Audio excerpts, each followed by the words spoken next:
Puji nama Tuhan, Shalom, Bapak Ibu saudara sekalian. Kita kembali diberi kesempatan oleh Tuhan untuk kita belajar kebenaran firman Tuhan. Dan sebelumnya kita akan berdoa terlebih dahulu. Tuhan Yesus, terima kasih untuk waktu ini. Kiranya Tuhan yang akan menolong kami untuk kami bisa menangkap kebenaran melalui Roh Kudus-Mu ya Tuhan.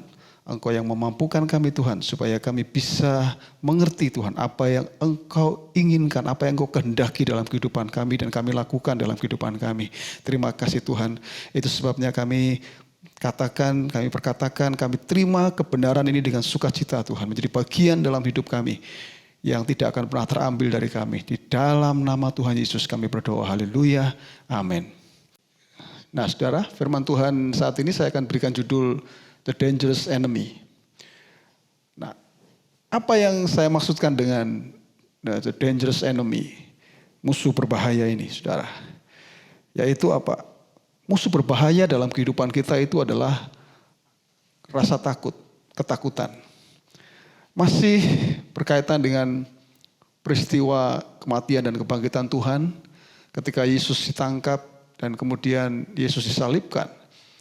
Yang terjadi, ya situasi dan kondisi yang terjadi dalam kehidupan murid-murid adalah mereka dihinggapi rasa takut. Mereka ketakutan. Terbukti mereka harus bersembunyi dan mereka berpencar, saudara, karena mereka dihinggapi oleh rasa takut. Itu sebabnya ketika kemudian Yesus bangkit dari antara orang mati dan kemudian Yesus menampakkan diri kepada murid-muridnya, lalu hal pertama yang Yesus katakan setelah dia mengucapkan salam, lalu dia mengucapkan jangan takut. Kenapa? Karena itulah yang hal pertama yang harus dibereskan dalam kehidupan murid-murid.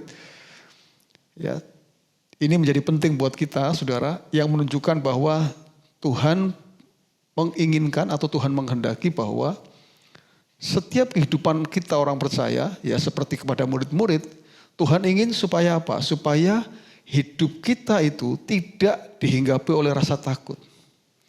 Supaya kita bebas dari rasa takut. Ya, kita tahu bahwa memang kalau kita melihat situasi dan kondisinya, ketika Yesus ditangkap dan kemudian Yesus diadili, bahkan kemudian Yesus disalibkan, maka bagi murid-murid itu situasi dan kondisi yang tidak pasti, tidak menentu. Ya, sejak saat itu mereka merasa bahwa ya mereka kehilangan pegangan, sehingga mereka dihinggapi oleh rasa takut. Mereka takut menghadapi situasi dan kondisi yang ada pada waktu itu. Tapi sekali lagi saya katakan bahwa itulah sebabnya Yesus ketika dia menampakkan diri, dia langsung mengatakan jangan takut. Artinya itu yang harus dibereskan terlebih dahulu. Itu hal penting bagi Yesus. Ketika melihat murid-muridnya, Yesus ingin mengatakan bahwa jangan takut. Itu menjadi hal yang penting. Nah, saya percaya itu menjadi pesan juga untuk kita. Kalau kita mungkin hari-hari ini kita sedang menghadapi situasi dan kondisi yang tidak menentu juga. Kita menghadapi situasi yang sulit, ya susah. Situasi dan kondisi yang kita alami hari-hari ini, saudara. Nah, Tuhan mau supaya kita tidak dihinggapi rasa takut. Tuhan mau kita tidak menjadi orang-orang yang ketakutan ketika kita menghadapi situasi dan kondisi yang ada. Ya, Tuhan mau supaya kita tidak menghadapi semua itu dengan rasa takut. Lalu apa yang harus kita lakukan, saudara? Itu sebabnya kita akan belajar bersama.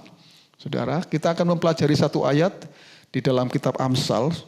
Dan saya percaya ini kebenaran yang kiranya boleh memerdekakan kita. Karena ketika kita menerima kebenaran dan mengerti kebenaran, ya maka kebenaran itu akan memerdekakan kita, saudara. Firman Tuhan yang akan kita pelajari yaitu diambil dari Amsal pasal yang ke-29 ayat yang ke-25. Ya. Dari kitab Amsal pasal yang ke-29 ayat yang ke-25. Nah, saya mencoba untuk mencari terjemahan yang tepat, saudara, dalam terjemahan bahasa Indonesia. Dalam Alkitab LAI, Lembaga Alkitab Indonesia, ya, terjemahan yang ditulis di sana mengatakan bahwa takut kepada manusia. Artinya takut terhadap orang, terhadap manusia. Tapi sesungguhnya kalau kita melihat rujukan aslinya, dan dalam bahasa Inggris itu diterjemahkan seperti ini, saudara. Dan ini sesuai dengan rujukan aslinya dalam bahasa Ibrani, saudara. Yaitu the fear of man brings a snare. The fear of man. Jadi ketakutan manusia. Terjemahan yang lebih tepat itu adalah ketakutan manusia. Bukan takut kepada manusia atau ketakutan kepada manusia. Tetapi the fear of man. Artinya ketakutan manusia itu membawa atau mendatangkan jerat. Nah, itu sebabnya saya baca dalam terjemahan Alkitab ND. Alkitab ND mengatakan begini, ketakutan manusia memasang jerat baginya. Nah, saya suka sekali ini terjemahan ini, saudara. Karena ini lebih tepat. Ketakutan manusia memasang jerat baginya. Tetapi barang siapa percaya kepada Yahweh, ia dilindungi. Ini terjemahan dari Alkitab ND, saudara. Dan itu memang itulah yang lebih tepat, saudara. The fear of man, ketakutan manusia. Artinya ketakutan kita. Kalau kita takut, kalau kita sebagai orang percaya takut, sebetulnya itu sedang mendatangkan jerat atau membawa jerat. Jadi yang pertama, saudara, kita pelajari dari ayat ini bahwa ketakutan kita itu dikatakan oleh firman Tuhan itu mendatangkan jerat. Perhatikan kata jerat, saudara. Saudara bayangkan kata jerat. Jerat itu seperti semacam perangkap gitu, saudara. Ya, jerat. Kalau ikan itu terjerat di jala, saudara. Nah, itu gambaran, saudara, tentang kata jerat ini. Terjerat.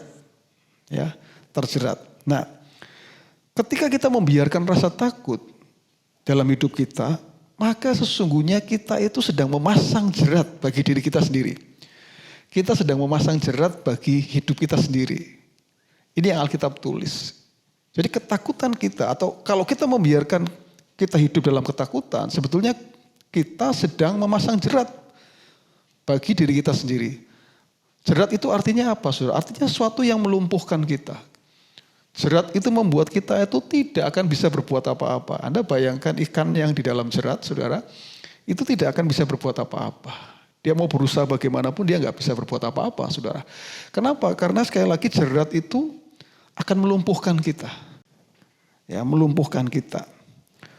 Nah, itu sebabnya, saudara, jangan pernah membuka hidupmu, ya, atau membuka pintu dalam hidupmu dan membiarkan rasa takut itu masuk dalam kehidupanmu.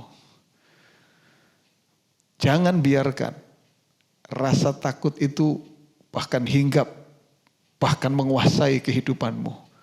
Karena sesungguhnya itu akan membuat hidupmu tidak akan bisa berbuat apa-apa, saudara. Rasa takut. Jadi saya mengatakan betapa pentingnya, saudara, makanya Yesus ingin membereskan hal pertama yang terjadi dalam kehidupan murid-murid adalah supaya murid-murid tidak ada rasa takut lagi. Jangan takut, kata Tuhan. Nah, saudara, bagi pandangan dunia itu mengatakan bahwa rasa takut itu wajar. Setiap manusia itu punya rasa takut. Nah, saudara, itu sebabnya nggak apa-apa kalau kita punya rasa takut, saudara. Hati-hati dengan pandangan ini, saudara. Saya mengatakan kepada saudara bahwa ini adalah musuh yang berbahaya. Takut ini adalah musuh yang berbahaya. Musuh yang sesungguhnya dalam hidup kita ini sebagai manusia adalah ketakutan itu sendiri, saudara. Karena begitu Anda ada dalam ketakutan, Anda akan tidak bisa berbuat apa-apa. Anda akan kalah, Anda tidak akan bisa menang, saudara. Jadi harus hati-hati, karena justru Alkitab mengatakan sebaliknya. Jangan takut, saudara. Anda harus bisa mengalahkan ketakutan. Jangan biarkan ketakutan hinggap. Jangan biarkan ketakutan datang dalam kehidupanmu, saudara. Karena itu akan membuat engkau tidak bisa berbuat apa-apa. Itu seperti jerat. Engkau tidak akan bisa berbuat apapun. Jerat itu juga berarti sebuah jebakan sebetulnya, saudara. Yang kelihatannya oke, tapi sebetulnya tidak oke, saudara. Tadi saya mengatakan bahwa pandangan dunia mengatakan bahwa nggak apa-apa. Punya rasa takut nggak apa-apa, saudara. Nah, padahal Alkitab mengatakan kita harus bisa mengalahkan ketakutan. Kita harus bisa mengalahkan rasa takut. Kenapa? Karena itu sangat berbahaya sekali. Tuhan tidak akan bisa memakai orang yang punya rasa takut, saudara. Tuhan tidak akan pernah bisa memakai hidupmu ketika engkau hidup dalam ketakutan. Nah, tadi saya mengatakan ketakutan manusia juga adalah sebuah jebakan. Ya, jebakan itu tadi saya mengatakan cirinya oke, tapi sesungguhnya tidak oke. Ya. Itulah sebabnya saudara, ketika kita membuka pintu untuk rasa takut, maka kita sedang masuk ke dalam jebakan yang melumpuhkan kita. Saya ulangi saudara, ketika engkau membuka pintu untuk rasa takut, maka engkau sesungguhnya sedang masuk ke dalam jebakan yang sangat berbahaya, saudara. Intinya, saudara, bahwa ketakutan itu akan membuat kita tidak akan bisa berbuat apa-apa. Tidak akan mampu berbuat apa-apa. Tidak akan ada hal yang bisa kita lakukan ketika kita tinggal dalam ketakutan. Justru sebaliknya, saudara. Ya, ketika hidupmu dipenuhi dengan ketakutan, itu betul-betul, saudara, melumpuhkan hidupmu. Itulah sebabnya, saudara, tadi saya mengatakan, ini musuh yang berbahaya. Bahkan Yesus pernah mengatakan, saudara, bahwa di akhir zaman akan terjadi orang bisa mati karena ketakutan. Orang bisa mati karena ketakutan, saudara. Yang disebabkan oleh karena kecemasan ya atas apa yang terjadi di bumi ini. Ya, Yesus mengatakan seperti itu. Itu ayatnya dalam Lukas pasal 21 ayat 26. Saya bacakan, saudara. Orang akan mati ketakutan karena kecemasan berhubung dengan segala apa yang menimpa bumi. Ya, menimpa bumi ini sebab kuasa-kuasa langit akan goncang. Saudara, kita tahu hari ini ya bumi sedang digoncangkan. Ya, akan ada banyak hal terjadi di bumi ini, saudara. Yang dahulu kita tidak pernah alami, hari ini kita alami, saudara-saudara. Dan banyak orang hidup dalam kecemasan. Dan menariknya Yesus mengatakan orang akan mati ketakutan. Nah, saya harap Anda bukan menjadi bagian orang yang seperti itu. Ya, karena ketakutan ini berbahaya, saudara. Yesus menjelaskan itu langsung, saudara ya. Mengatakan bahwa orang akan mati. Ini enggak main-main, saudara. Orang akan mati karena ketakutan. Karena apa? Karena situasi dan kondisi tidak sanggup menghadapi situasi dan kondisi, takut menghadapi segala sesuatu yang terjadi ini, saudara. Ya, ini Yesus mengatakan ini, apalagi Yesus mengatakan itu di akhir zaman. Artinya di zaman kita sekarang, saudara. Di zaman yang kita sedang hidupi sekarang ini, ya, ayat ini digenapi. Dan saya rindu, saudara, engkau tidak terjebak, engkau tidak terjerat di dalam jerat ketakutan, rasa takut ini, saudara. Tadi saya mengatakan itu seperti jerat dan seperti jebakan. Jangan pernah, saudara, membuka pintu untuk rasa takut. Karena itu akan melumpuhkan hidupmu. Engkau tidak akan bisa berbuat apa-apa, saudara. Tetapi yang Anda harus lakukan apa? Tentu harus ada hal yang Anda lakukan. Ayatnya mengatakan, tetapi siapa yang percaya kepada Tuhan akan selamat. Tetapi siapa yang percaya kepada Tuhan akan dilindungi. Saudara. Ayatnya mengatakan begitu. Jadi hal yang penting harus kita miliki dan kita lakukan adalah trust in the Lord. Artinya percaya kepada Tuhan. Trust in the Lord. Ini betul-betul adalah hal yang bisa mengalahkan ketakutan kita, saudara. Kalahkan ketakutanmu ya dengan cara ini, yaitu trust in the Lord. Ya, firman Tuhan mengatakan, tetapi siapa yang percaya kepada Tuhan dilindungi. Ya, dilindungi, saudara. Apa maksudnya? Apa artinya, saudara? Ya, kata save, saudara, ya, itu menggunakan kata sagap. Ya, diselamatkan atau save atau dilindungi tadi menggunakan kata sagap dalam bahasa Ibrani, saudara. Nah, kata sagap itu sebenarnya yang pertama dia berarti defend, ya. Artinya bertahan. Kalau orang yang percaya kepada Tuhan, trust in the Lord, maka dia akan menjadi orang yang bisa bertahan menghadapi situasi dan kondisi yang dihadapi. Bertahan itu menjadi hal yang sangat penting, saudara. Kemampuan untuk bertahan itu menjadi hal yang penting dimiliki oleh orang percaya, khususnya dalam situasi dan kondisi yang sulit, yang sukar. Ya, karena ketika engkau bisa bertahan, maka itu adalah satu langkah awal engkau akan hidup dalam kemenangan. Ketika engkau bisa bertahan, engkau mampu bertahan untuk menghadapi semua yang engkau hadapi, maka itu langkah awal untuk engkau akan mengalami kemenangan. Langkah berikutnya adalah engkau akan menjadi orang yang menang. Ya, engkau adalah orang yang akan bangkit atau tampil menjadi pemenang. Nah, jadi bertahan. Saya berdoa, saudara, Anda akan menjadi orang-orang yang bisa bertahan. Engkau tidak membuka pintu untuk jerat atau jebakan, yaitu rasa takut. Engkau harus tutup pintu untuk rasa takut itu masuk. Tapi sebaliknya engkau harus membuka pintu lebar-lebar.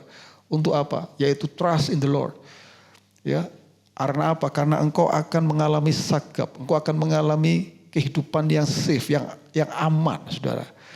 Ya, karena apa? Engkau mampu menjadi orang yang bertahan dalam kesulitan. Engkau sanggup bertahan dalam kesulitan, saudara.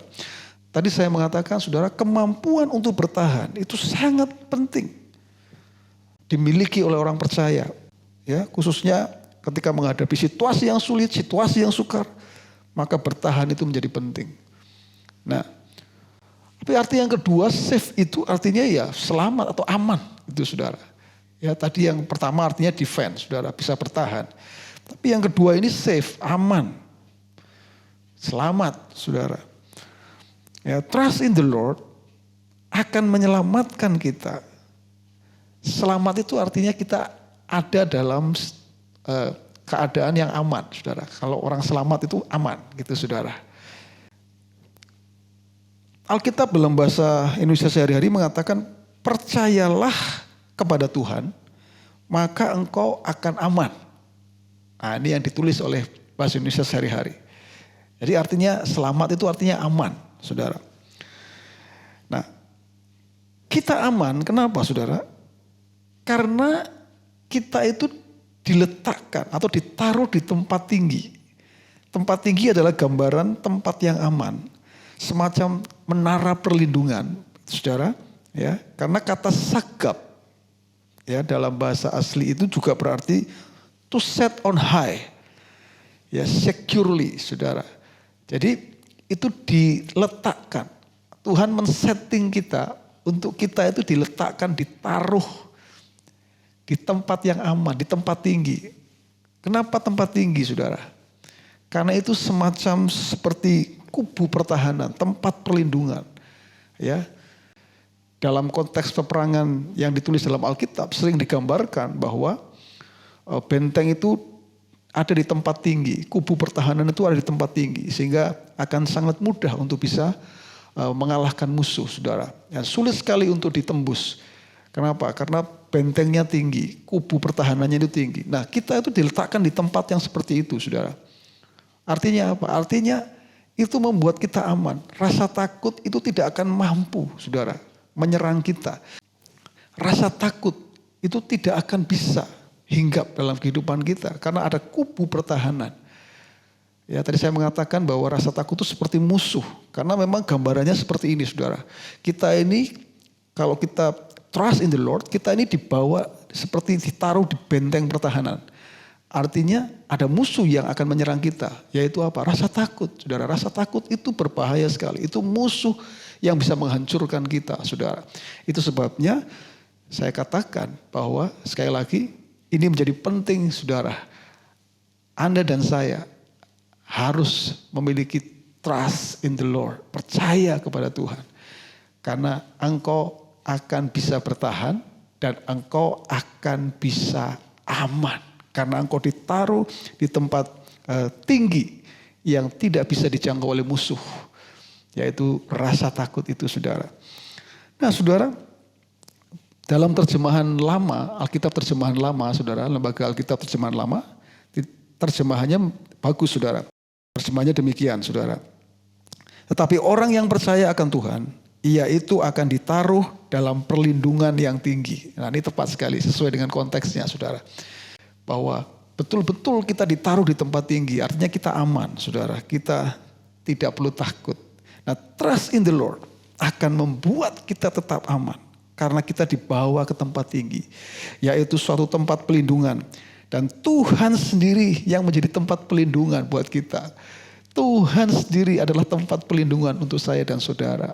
Itu sebabnya saudara, ini menjadi hal yang sangat-sangat penting sekali. Trust in the Lord. Untuk bisa mengalahkan the dangerous enemy. Saudara. Nah, itu sebabnya saat ini saudara, sama seperti Yesus ingin supaya murid-murid tidak dihinggapi rasa takut. Karena rasa takut itu akan berbahaya. Rasa takut akan membuat orang tidak bisa berbuat apa-apa. Maka hal yang sama juga Tuhan inginkan untuk saya dan saudara alami. Tuhan mau supaya kita tidak dihinggapi rasa takut. Kita bebas dari rasa takut. Jangan buka pintu untuk rasa takut, saudara. Itu sebabnya apa yang harus Anda miliki? Trust in the Lord. Percaya kepada Tuhan. Itu akan membuat saya dan saudara mampu bertahan. Wow, mampu bertahan, saudara. Dan itu langkah awal dari kemenangan. Ketika engkau mampu bertahan, saudara. Ketika engkau sanggup bertahan, itu langkah awal dari kemenangan. Dan bahkan engkau akan alami rasa aman. Engkau akan dibawa ke tempat tinggi. Ketika engkau trust in the Lord. Itu sebetulnya engkau dibawa ke tempat tinggi. Tempat perlindungan, kubu pertahanan. Yang tidak bisa dijangkau oleh musuh. Engkau akan bebas dari rasa takut saudara. Sebaliknya engkau percaya. Ya, bahwa Tuhan itu menjadi tempat perlindungan bagi saya dan saudara. Dalam situasi apapun. Kita tidak akan pernah takut, saudara. Kita tidak akan pernah menyerah. Karena apa? Ketika engkau menjadi orang-orang yang trust in the Lord. Trust in the Lord. Engkau akan tetap menjadi orang-orang yang bisa bertahan. Dan safe dan aman. Saya berdoa firman Tuhan ini menjadi kebenaran yang hidup dalam kehidupan saudara. Hari-hari ini, bahkan hari ini. Saat ini juga engkau sedang dihinggapi rasa takut. Takut tentang pekerjaanmu. Takut masalah keuanganmu. Takut masa depan hidupmu atau anak-anakmu. Masa depan pekerjaanmu. Atau ketakutan apapun yang engkau sedang hadapi hari ini. Hati-hati saudara. Jangan biarkan ketakutan itu menguasai kehidupanmu. Engkau harus bisa mengalahkannya. Terima kebenaran ini. Yaitu apa? Trust in the Lord. Percaya kepada Tuhan. Trust in the Lord. Percaya. Maka engkau akan menjadi orang-orang yang sanggup bertahan. Bahkan engkau menjadi orang yang aman. Engkau menang. Di dalam Yesus. Kita menjadi orang-orang yang menang. Haleluya. Saya berdoa itulah yang terjadi untuk kehidupan saudara semuanya. Mari kita berdoa. Tuhan Yesus, terima kasih Tuhan. Kami bersyukur saat ini karena anugerah-Mu kembali Tuhan. Kami boleh diingatkan kembali melalui kebenaran firman-Mu. Dan kami ingin Tuhan firman ini betul-betul menjadi bagian dalam kehidupan kami. Kami tidak hidup dalam ketakutan ya Tuhan. Karena ketakutan akan menghancurkan kehidupan kami. Kami tahu Tuhan. Kami punya tempat pelindungan, kubu pertahanan yang amat tinggi, yang tidak bisa disentuh, yang tidak bisa dijangkau oleh musuh, yang berbahaya sekalipun. Karena Engkaulah kubu pertahanan kami Tuhan. Itu sebabnya kami perkatakan ya Tuhan, biarlah setiap kami boleh hidup di dalam trust in the Lord. Kami hidup dalam percaya kepadamu Tuhan. Apapun yang kami hadapi hari-hari ini, kami tidak akan pernah takut, kami tidak akan pernah menyerah. Kami akan terus bisa bertahan dan kami akan tetap hidup Di dalam perlindungan Tuhan kami aman di dalam lindungan-Mu. Terima kasih Tuhan Yesus. Kami terima kebenaran ini sekali lagi Tuhan menjadi bagian dalam hidup kami. Terjadi dalam kehidupan kami. Terima kasih Tuhan. Terima kasih. Mari jemaat Tuhan, angkat tanganmu. Terimalah berkat dari Tuhan. Firman Tuhan berkata, Tuhan memberkati engkau dan melindungi engkau. Tuhan menyinari engkau dengan wajahnya dan memberi engkau kasih karunia. Tuhan menghadapkan wajahnya kepadamu dan memberi engkau damai sejahtera. Roh Kudus menyertai engkau. Mulai sekarang ini sampai selama-lamanya. Di dalam nama Tuhan Yesus, orang percaya katakan bersama, amin. Haleluya, Tuhan Yesus memberkati kita semua.